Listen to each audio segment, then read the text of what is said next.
Hello, everyone. Good morning and happy holidays, and welcome to the first episode here on Tales from the Wandering Scribe.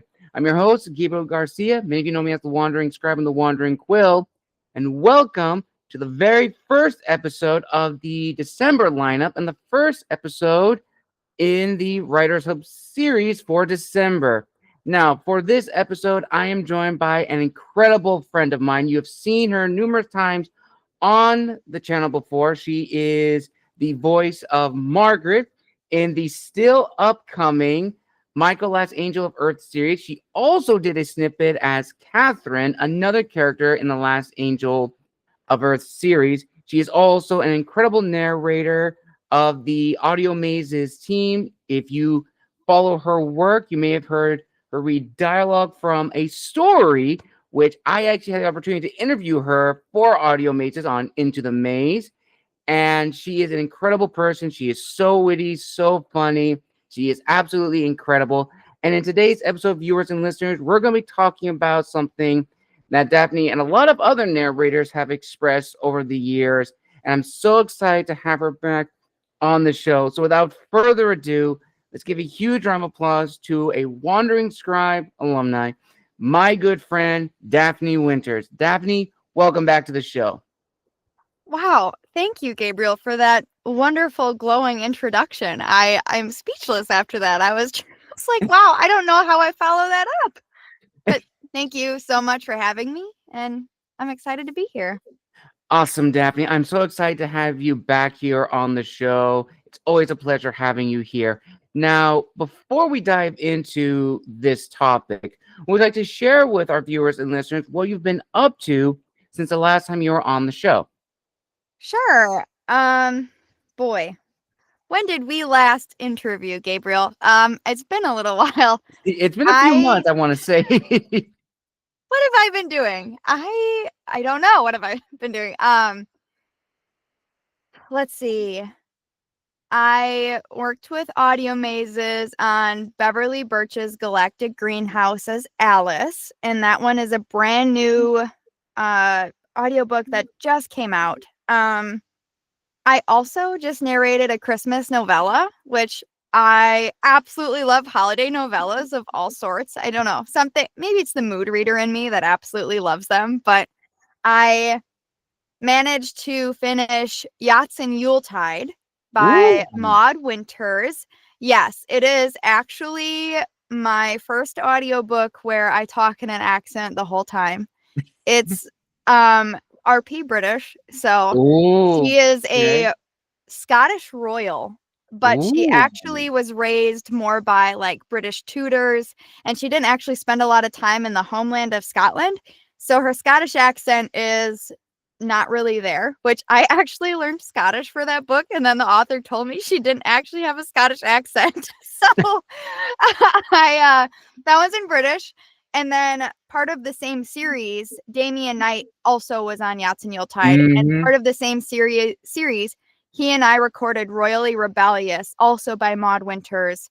And again, that one is in an accent as well. It's about a 9-hour audiobook. So that was a feat, learning how to do an accent for that long of a period of time. So it was pretty crazy. Wow, that is amazing, Daphne. That is incredible. And shout out to Dameon Knight, too, another Wandering Scribe alumni who is also the voice of Michael in the upcoming Last Angel of Earth audiobook series. Still working on the cast, but I will keep you updated, viewers and listeners. And speaking of accents and voices, that is actually a topic that we're actually going to be talking about, Daphne. It's actually something that you actually brought to my attention before we recorded, and that is, of course, kind of almost like in the film world, which is almost like being typecast in a role or not being typecast in a role because of range or style or what's the word I'm thinking of? Um, Preconceived notions that, oh, you can't do these styles of films or have this range for audiobooks. And remind me again, well, as for our viewers and listeners, that there was another narrator that you've been following who you've admired that sort of come across this issue? Would you like to share it with our viewers and listeners, and how this is like a kind of like a big issue in like the narrating community as well as the author community? Yeah, so I recently was watching Harlow Wild's video. So her Instagram is HARLOW.wild, WILDE. And she is a fellow narrator, and she has a lower pitched voice than I do. And she was recently told that her voice was too low for rom-coms. And she made light of it in the video and just was kind of laughing at it. But I reached out to her and I was like, hey, were you told your voice was too low? And she said, yeah. And I said back to her, I'm always told my voice is too high. Like, how can we both be wrong for a book or for a role or a whole genre for that matter, because our voice is the wrong pitch? So maybe it's not actually the pitch of our voice, but the preconceived ideas of what an author has for a character, which is fine. I think it should be adjusted from it being a pitch issue to, I don't see my character with this voice issue. Absolutely. And I also think this kind of goes into another issue of, which I'm sure many of you have seen from other colleagues in the industry, where that colleague is already hired on for an audiobook, but when they deliver lines, they kind of run into this issue of, oh, your voice is not what I'm thinking of. Well, you know what I sound like. You've seen my reels. You wouldn't have offered me the role of this character, or if we're reading your book, if you already didn't know that. So yeah, that kind of does run into this issue, and it just baffles me that a lot of narrators are going through this. And from an author's point of view, I can see that, because as the author, I myself imagine what the character sounds like, but I always leave the room to explore other options. Case in point, when I actually had you on the show for the very first time and you read a snippet of Michael as Angel of Earth for Margaret, you instantly were the voice I was thinking of for Margaret. And then months after that, Catherine. Of course, I remember you messaged me about the accent for Catherine, how to pronounce her name. But even still, I mean, you got the range, you got the style, you got the gravitas for it. And it just still baffles me that from authors working with narrators, there's not that room of discussion or direction to like make the story work. If you believe that this is the person you genuinely feel is right for the role. Yeah, and I also think that sometimes we get hung up on the pitch when we haven't had a chance to listen to how a person portrays the work. So sometimes you listen to someone talk and you're like, wow, they have a great voice. And then you listen to them read something and you're like, the timing and the pacing weren't really what I had in mind. The vibe just doesn't fit the character.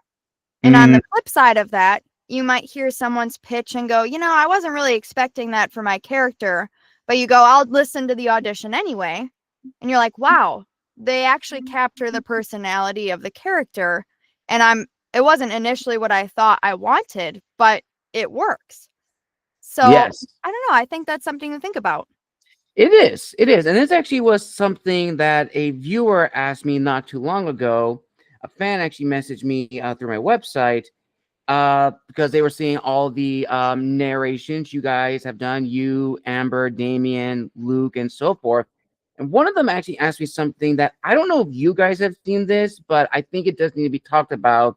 It is when authors during the narration screening purposefully give narrators the character that is so difficult to nail in terms of accents and style, with the sole intent of making that narrator quit, so that way the author can get the narrator they want from the casting call. I have not seen that. I don't know if that's a thing, but would like to hear your thoughts on that and how that kind of affects the author narrator relationships, and like kind of setting the narrator up to purposefully fail?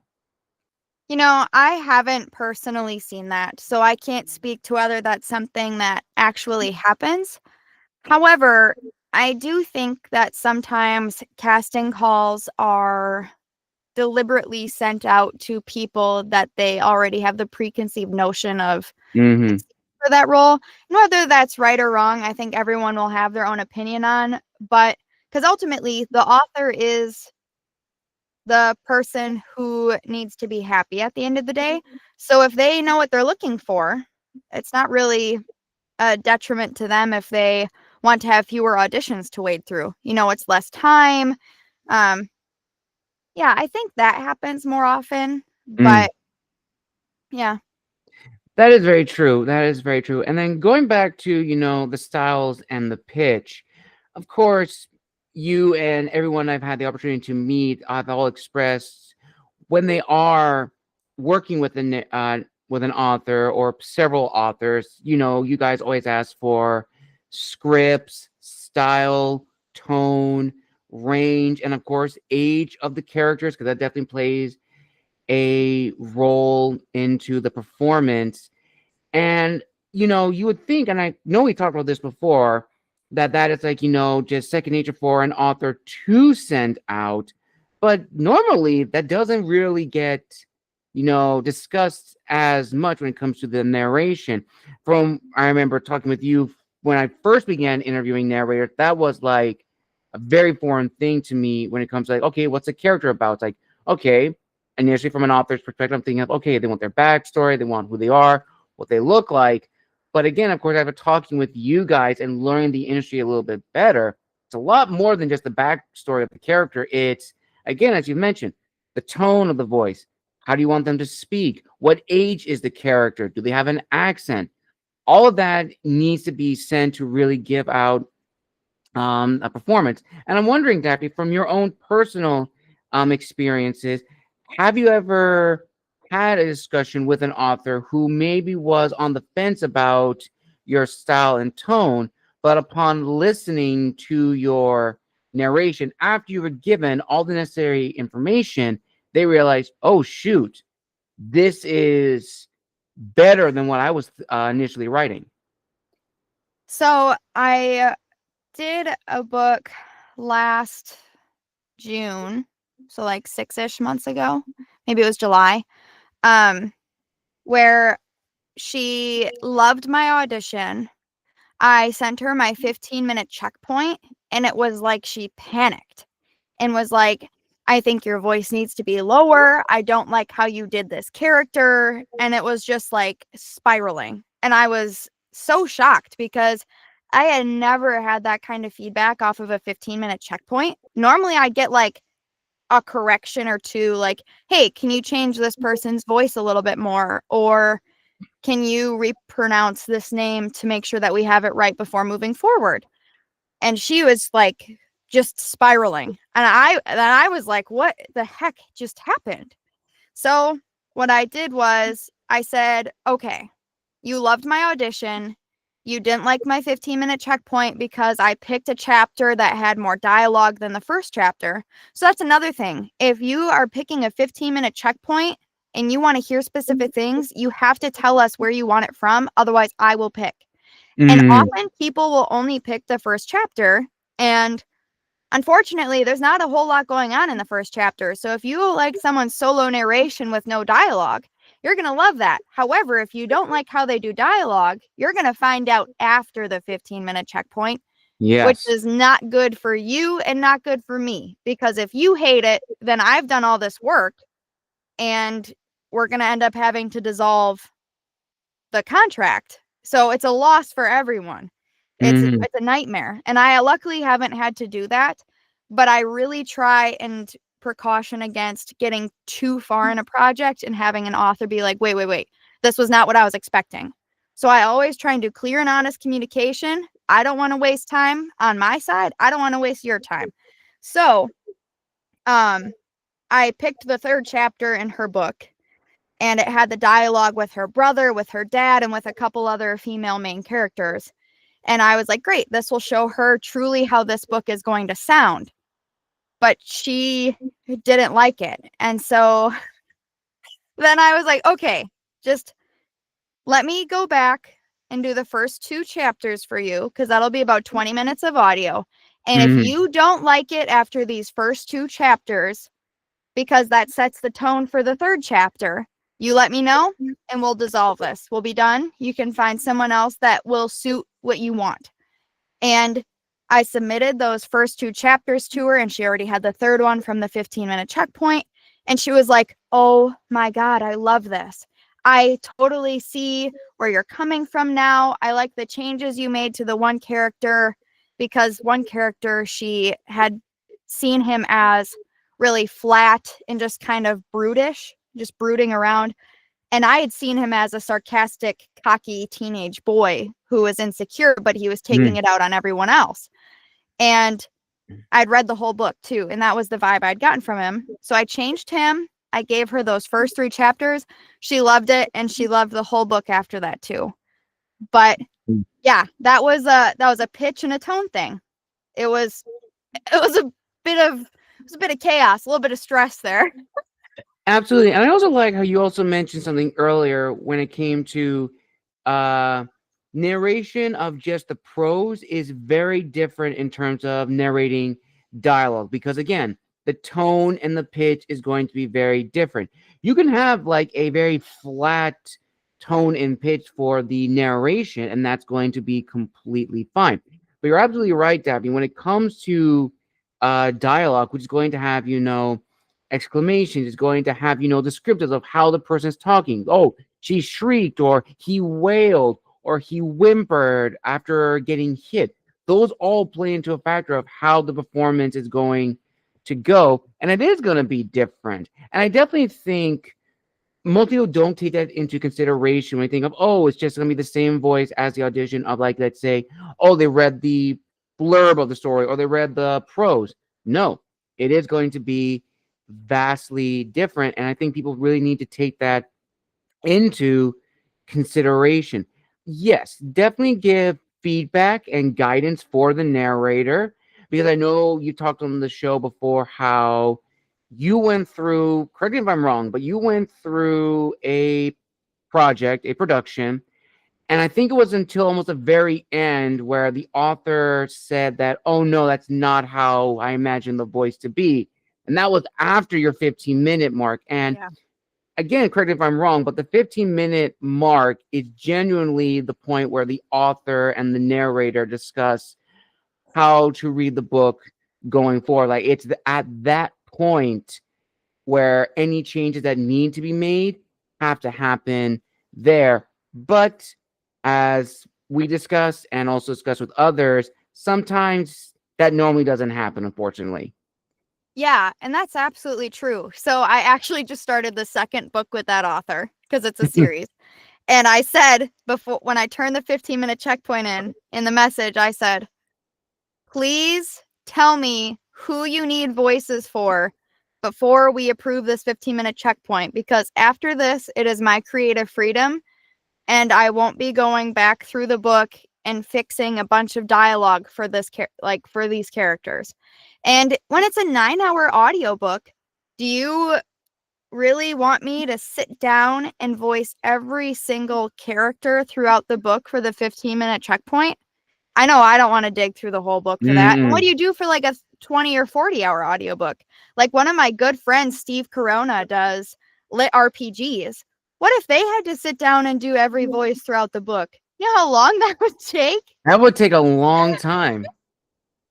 So, yes, please, please, please, before the 15-minute checkpoint is submitted, tell us where you want it pulled from and what characters you need approval of their voices for. Who is important? Maybe who's going to continue on in another book. Yes, very true. Absolutely very true. And I was actually just thinking about this, going back to what you mentioned before about your friend who you mentioned earlier about her voice being too low for romance narration.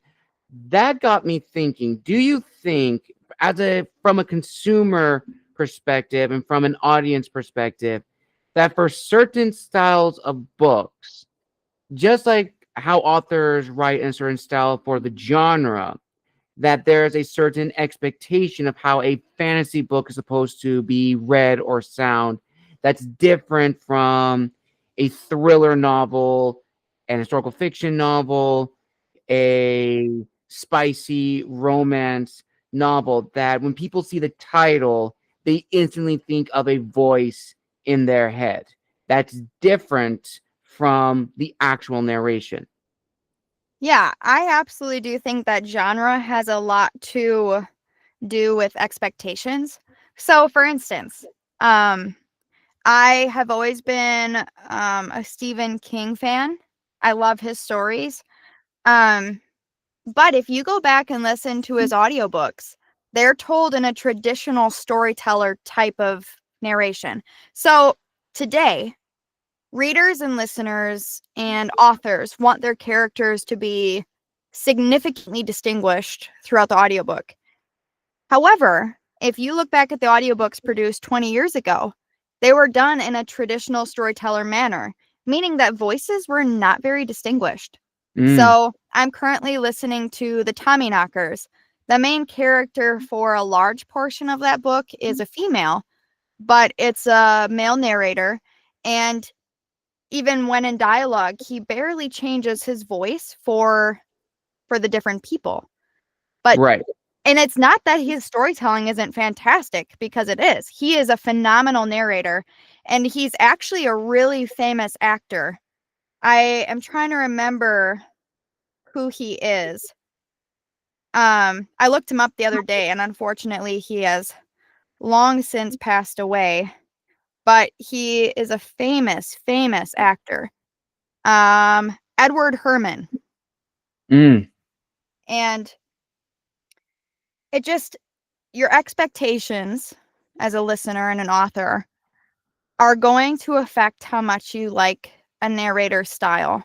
And some are more storyteller and some are conversational.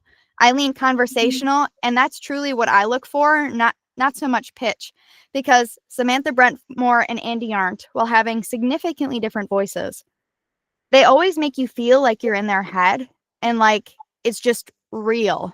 Whereas in the Tommyknockers, and which is narrated by Edward Herman, it's more storyteller narration, and it's, I mean, the book is third person rather than first, but you're pulled back a step rather than being in it, if that makes sense. right. Absolutely. Very, very true. And this is all great discussion, Daphne. Very, very great discussion. So I'm curious, from a listener's point of view, let's say you are listening to an audiobook from a recent purchase or one that you've had for a long time. As a narrator, being in the business for as long as you've been, have you thought about just in your own quiet moments of like, oh no, that's not the tone, that's not how I would say it, as opposed to before you got into the industry? Uh yes. And I try so hard not to be critical of other narrators. Honestly, I'm less critical about delivery than I am about quality. So Mm, if the audio quality is bad and I can hear sinus pops and I can hear random sounds, that I just can't deal with, because I pull probably more sinus pops and mouth clicks from my audio than necessary because they drive me insane. And the average listener might not hear them, but they drive me crazy. So when I listen to a book that has all those things, I'm like, I can't focus. Maybe that's a little bit of the ADHD in me. It's very distracting. But um I do also struggle getting used to different styles of right. narration. Even if the person is extremely talented, sometimes it takes me a few chapters to get into a book. And I think that's just because, I don't know, maybe it's different from what I'm used to, but by the third or fourth chapter, I'm usually fine. But the first chapter, I'm Mm, like, I don't know if I like this. But I always give them a chance, and I usually end up liking them in the end. So I think sometimes it's just the switch of the story. right. Very, very true. Now, going back into the expectations people have when it comes to audiobooks. So let's give an example of a genre. So let's use romance because that's the one in Okay. question. So again, your friend was told that the voice was too low for romance narration.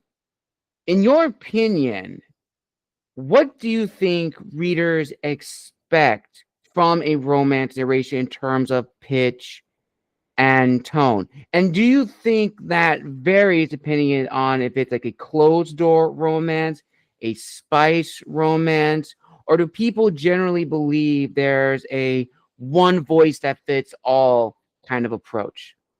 So I would say that I think rom-coms and more like traditional romance to dark romance differ. So I think rom-coms. I think people are looking for someone who's a little more bubbly, who hits all those comedic timing points. And then for like dark romance, they want someone low and sultry and just kind of like maybe they sound a little bit jaded to the world. Um, but there's always exceptions to this, and I wish readers would give more opportunities to authors in that regard. Like I said, sometimes I don't like a narration when I first start listening to a book, but I always give it like 45 minutes of audio before I decide. And so far, I have not DNF'd one. I just need to Mm. adjust to the new narrator style. That's it. And speaking of rom-coms, and normally people are looking for more bubbly voices, because that was specifically the issue that Harlow said she was having. Mm. Um, Samantha Brentmore just narrated Tourist Season, which is up for awards. And while it is a little bit of a dark romance, it's also a comedy. It's like a comedy thriller romance. Like a dark comedy kind of thing. Yeah. And so, because the main characters are serial killers, but at the same time, there's so much humor throughout the book. Like, and she has a low, sultry voice. So people with low, sultry voices can still deliver humor. I know plenty of people in real life with lower voices that are funny and have great comedic timing, you know? Right. That is true. Now, kind of the opposite, do you think that narrators who are typecast in a genre or style of writing can hinder their future performances if they're not allowed the opportunity to expand? Almost like with actors in film and TV, we always see character actors who are typecast in numerous roles because they play those parts so well, but they may be tired of those roles and want to definitely venture out. Case in point, when we think of comedic actors like Jim Carrey, Adam Sandler, and so forth, as comedians, they are incredible. When they go into dramatic roles, instantly better. And we're blown away because, again, we cannot conceive a notion where they are not taken serious. And I'm Yeah. wondering if that's almost the same case for you narrators who may be typecast as either playing certain roles in narration or reading certain styles of books and have developed a voice that fits that style of writing, that genre of writing. You know, I think it depends on the person, honestly. Like, I was speaking to a friend this morning who's very talented, and he was told his voice was too aged for young adult series. And I said, "What? I don't believe that." And he was confused. And I said, "Your voice has so much energy to it. I think it would be phenomenal to listen to a book like, I don't know if you remember, like is it The Lightning Thief by Rick Riordan? Oh Um, my gosh, the yes. Percy Jackson series. I was Mhm. like, man, I would love to have heard you narrate this story or this series, because I think you have fantastic energy. You have fantastic voice skills. Like, I think you would do great at this. Whereas he normally does more like fantasy books, adult Mhm. fantasy. So I think the other part of that, though, is should you fix what isn't broken? Like, are you Mm. doing well in your business? Are you succeeding in the genre you're at? If not, maybe you should work on your skills in, like, if you're doing romance, maybe you try working on thriller narration, which is a very different vibe. Um, Right. so I think it just depends on the person, whether you want to stay well-rounded or whether you choose to focus on a single point and get better. A jack of all trades isn't necessarily a master of any particular one of those. No, I like what you said. That is very, very true. Jack of all trades isn't master of all. So you can be a master of one style of voice. What was that phrase? You don't have to be a master of many things once. You can be a master of one thing, but have developed it over numerous years. And I definitely think that is true for narrators. If there's a voice that you are really known for and you've developed over the years, again, like, why break it or why change it? Now, again, that's not to say you can't develop other types of voices on the side to show that you're more versatile in your range, your pitch, and your style. Absolutely. I think everyone should have the opportunity. Same thing from an author's perspective. Authors tend to get pigeonholed and boxed into, oh, you're only known for, this style of books. And kind of cross genring is kind of frowned upon just because we don't think that they can do it. Again, it's probably the same notion for narrators, crossing different genres. But narrators and voice actors are actors. They are versatile. They should have the opportunity to grow and expand everything. And this actually is a fan question that one of my viewers did send to me, which I'm really, really excited. If I could just, That's really they cool. rented a lot. They wrote a lot. So I'm going to try to summarize it Okay. as best as I can. And okay. Oh, okay. This one is a very, very interesting one because it has been brought up before in the world of, television. It is thoughts on narrators playing characters that are from a different culture or group. Okay. And they would just like to hear your thoughts on that. Almost like in the video game world, you have actors who play characters that are from a different cultural group than them, and Yeah. yet no one says anything. Their performance is just so incredible. But case in point of The Simpsons, one character, Boo, that voice actor was changed. So again, I would like to hear your thoughts on that, and if that's kind of like a borderline if I should or if I shouldn't. And also Yeah. coming down to the voices as well. That's a really sticky question. I kind of figured. So, I am all for having authentic casting. I think that it's great to keep characters as authentic as you can make them. I also think that I've seen some friends lately who have basically been typecasted because of their race, and they're not being offered any other opportunities other than what their race is. And I can see it hurting them. Like, they're like, is my only value as a narrator being this race? And I'm happy they're getting work. I'm happy for them they found a niche, but I'm sad for them that they're now feeling demeaned by only being casted by their race, which sucks. Isn't that kind of racism to some extent? Like, when you're only getting hired by your race? Like, I don't know.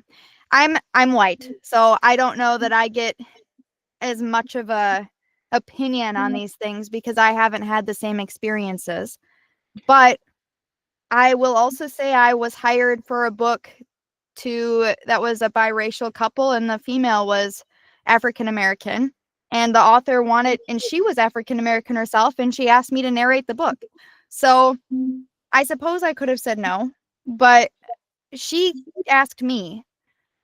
So I think part of it should be up to the authors to decide what's right for their projects, but I also think that authentic casting is important. So I think it's a gray situation on some of Yes. these. So and like I said, I don't know. I haven't had some of these same experiences, so I don't know that I have a good footing on those. I absolutely agree. And I think it is, it is a very sticky and gray area because I 100% agree that authentic casting is and should be a must, specifically if you're writing a book that is, let's say, for one of my next projects is an all Japanese cast in the 15th century. If I were to get an audiobook for that, I would want to get an all Japanese cast to be authentic as possible. Now, realistically, could I do that? Absolutely. Is it going to be difficult? Absolutely. But on the other side of the coin, if an author hires a narrator to play a certain character for a certain role and they genuinely trust them and definitely give them guidance, I think that is really good. If the author specifically makes a decision, they have the discussion with the narrator, and I think that is important to have those guys like, hey, I'm playing this character. You know my range, you know my style. Am I a good fit? And if the author says, I still think you're an excellent fit for this character, then that I believe can take a lot of ease off of the narrator. It's like, okay, if they trust me, then it's good. Everyone else can speak for, but if the author trusts me with their work, then that is good enough for me. And we talked about a lot of great things in this episode, Daphne, from being typecast, range, styles, voices, this topic of playing certain characters from certain races and cultures, this gray area. It's so incredible and really opens the door the, of the world of narration to people who don't really know the behind the scenes of what goes into um, these audio books and how much work, dedication, and passion, and above all, stress and mayhem you guys go through on a daily basis to create something that is very, very important and very, very significant. So, as we kind of bring everything in, Daphne, almost to a close, there were a few things I did want to talk to you about this topic. And I'm wondering, now going back to you, Daphne, through your range and expertise, has there ever been a story or a genre of fiction that you wanted to dive into, but you've been hesitant to go in because you are nervous or scared of your possible limitations you may have in said genre? I would love to try more thrillers, but I don't know if my delivery style matches a thriller, and I always adjust to the text. I let the words kind of guide how my delivery goes, right? Because if the book is well written, it's going to tell you how to read it. But that doesn't mean that habits don't come into play too. Right. So I would like to try more thrillers. Nice. Definitely. And also, that's also another genre that I would like to write into as an author because that has a very specific style of writing, tone, and voice. And yeah, there are so many genres that get a lot of recognition. Oh, and that's another one too I want to hear your thoughts on. From a narrator's perspective, what genre do you think has how do I word this in a way? What genre of fiction, in your opinion, as a narrator, tends to get oversaturated? I Man, I don't know. I feel like I saw something yesterday about how some 50,000 books are being published every year Mm-hmm. and how the market in general is oversaturated. Yes. So I don't know where most of those are landing. I don't know if there's self-help. I don't know how many are AI. I don't know how many are romance.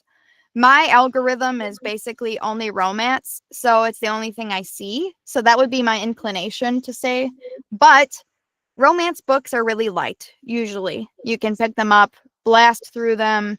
You know, it's not quite as in depth as an epic fantasy, right? Where you have to pay attention to all the world building and everything that's happening, and Right. it's just a different mental load, right? Like I'll pick up a Stephen King if I'm not stressed because I like the thick plot. Yes. But if I'm really stressed and tired, I go straight to a romance because it's light, it feels good, it makes me happy. So, yeah.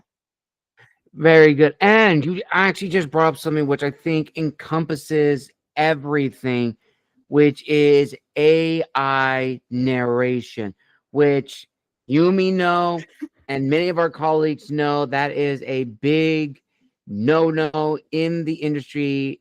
But as we've seen in numerous YouTube videos and numerous promos for books, that is the way things are going. And I definitely think that perfectly ties into, range and tones where some authors, not going to name names, viewers and listeners, but some authors or some publishing companies will hire out other companies who specialize in AI narration for their books because they can program the software to speak exactly how they want it to be. And that is a big no.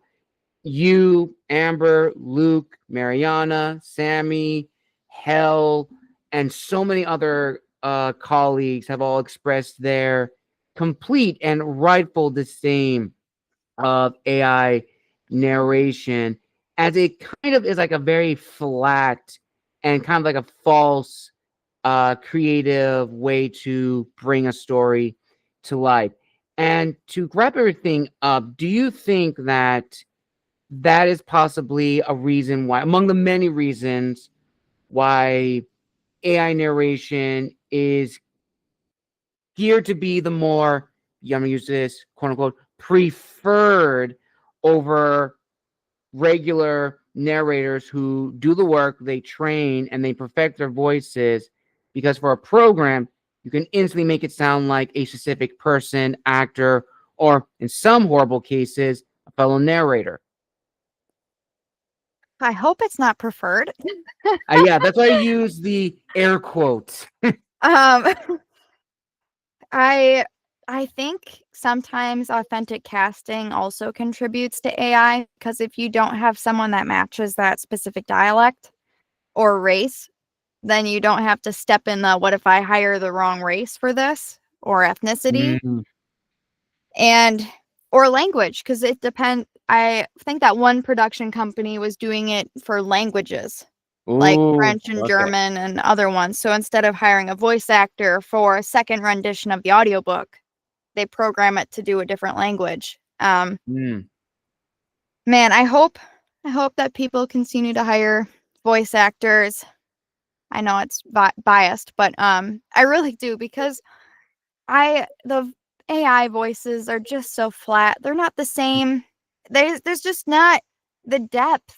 There's not the depth there. No, there I isn't. know we're expensive, but we spend hours, hours and hours and hours on your projects. Like 1 hour of audio for a pro takes a minimum of like 4 hours to produce. Like, Yes, and that's for a pro, you know?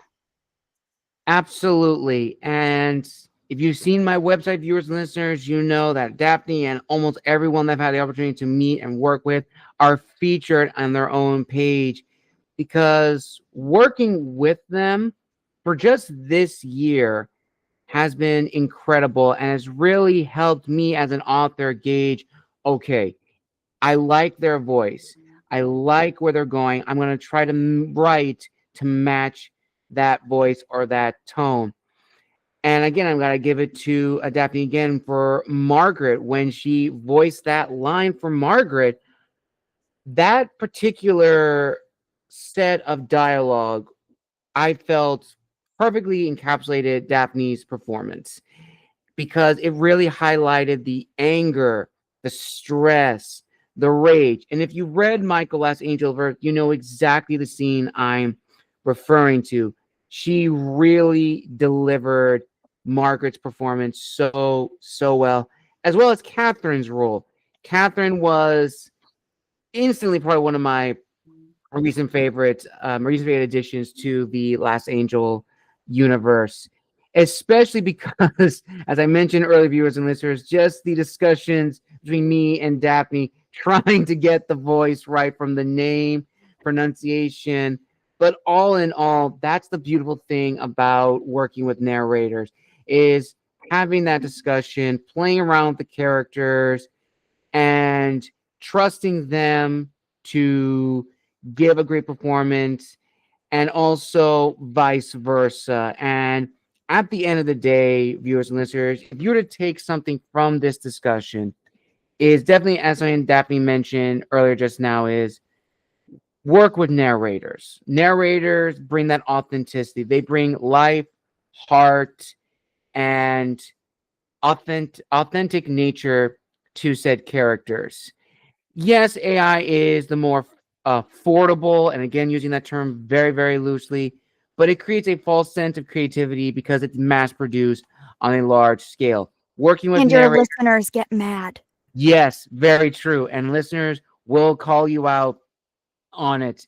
Absolutely. So, again, from this discussion, I think we can definitely say working with narrators is definitely a must, even if initially that narrator style may be a little bit different for that style of book that you are working on.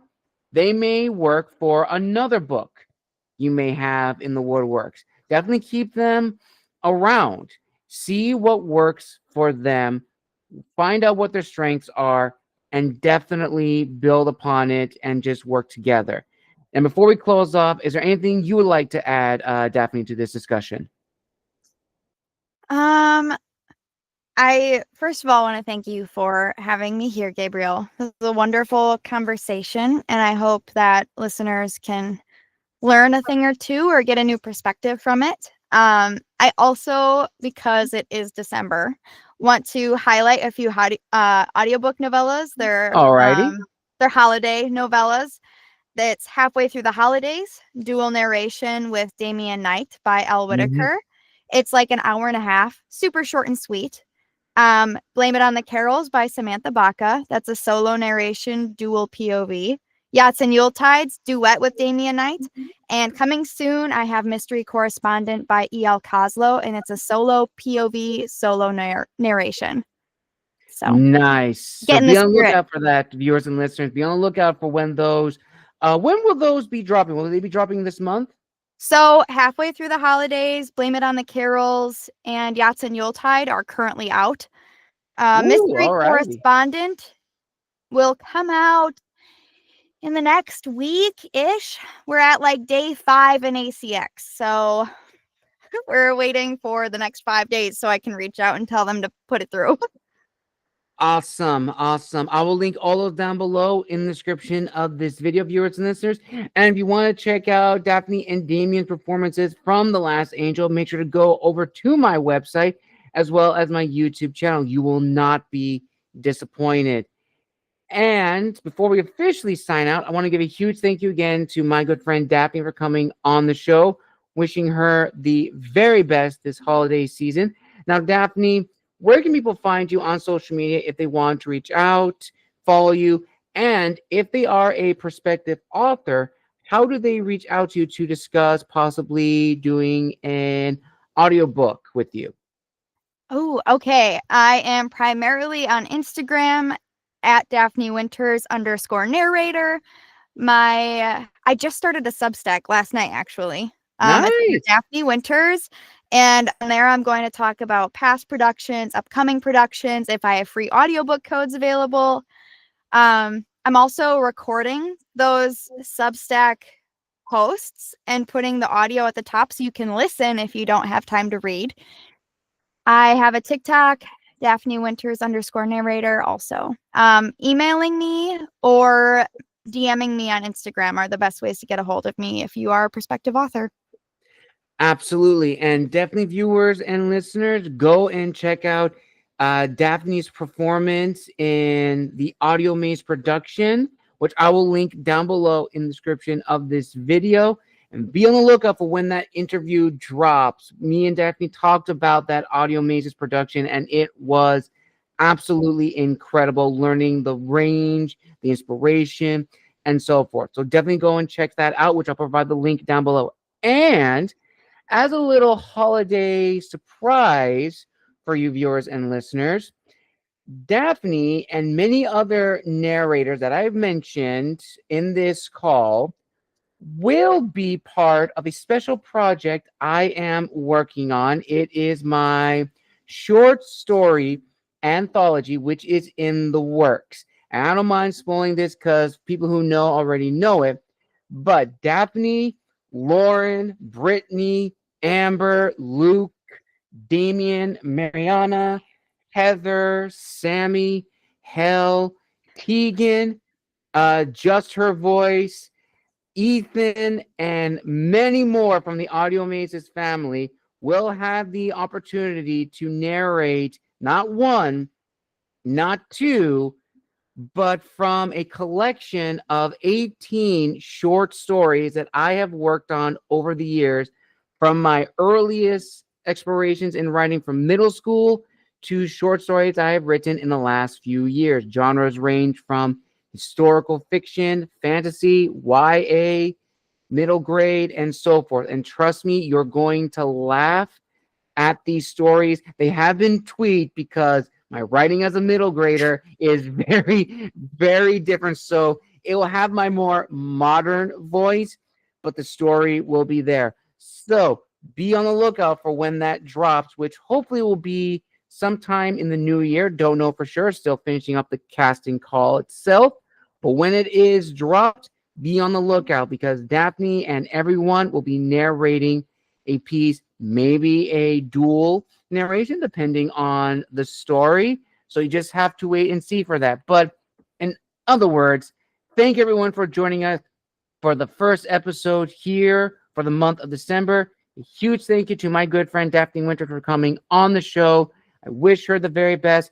Go follow her, go check out her socials, and go and check out her narrations with fellow narrator Dameon Knight, which again will be provided in the links down below. And until next time, viewers and listeners, make sure to like, comment, and subscribe to stay up to date with all the episodes coming out for the month of December. And until next time, there's the Wandering Scribe and the Wandering Quill signing out, wishing you all a wonderful day wherever you are in the world. Happy holidays, everyone, and we'll see you all in the next episode.